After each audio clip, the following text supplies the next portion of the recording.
ఆధార్‌తో ప్రజలకు తప్పని ఇబ్బంది.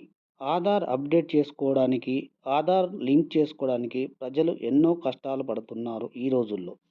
ఆ వివరాలేంటో చూద్దాం. ఎందుకు అప్‌డేట్ చేసుకోవాలి? ఎందుకు ఆధార్ సెంటర్‌ల చుట్టూ తిరగాలి? వీడియోలోకెళ్ళే ముందు నాదొక విన్నపం. దయచేసి నా వీడియో చూసే వాళ్ళందరూ లైక్ చేయండి, సపోర్ట్ చేయండి. మీరు సపోర్ట్ చేయడం వల్ల నేను మరిన్ని వీడియోస్ చేయడానికి నాకు ఎంతగానో ఉపయోగపడుతుంది. అయితే ఇప్పుడు ఆధార్ కార్డ్ అనేది ప్రతి భారతీయునికి కీలకంగా మారింది.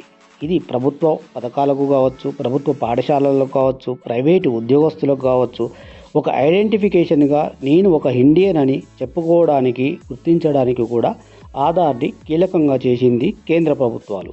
అయితే కేంద్ర ప్రభుత్వం ఇచ్చిన సూచన మేరకు ప్రజలు కూడా ఆధార్ సెంటర్ల వద్ద ఎక్కువగా రావడం జరుగుతుంది. దీనివల్ల ఒకే సెంటర్ ఉండడంతో ప్రజలకు సమయం కూడా వృధా అవుతుంది.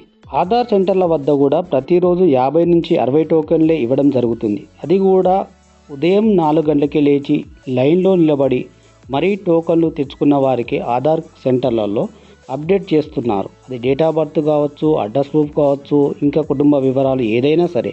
దీనివల్ల ప్రజలకు రోజంతా సమయం వృధా అవుతుంది. దీనికి గల ప్రధానమైన కారణము ప్రతి జిల్లాలోనూ, ప్రతి మండల కేంద్రంలోనూ, ప్రతి గ్రామంలోనూ కూడా తగినన్ని ఆధార్ సెంటర్లు లేకపోవడమే ప్రధాన కారణం. అధికారులు తక్షణమే స్పందించి ప్రజల కష్టాలను ఆలోచించి తగినన్ని తాత్కాలికమైన కూడా ఆధార్ సెంటర్లను నిర్వహించాలి.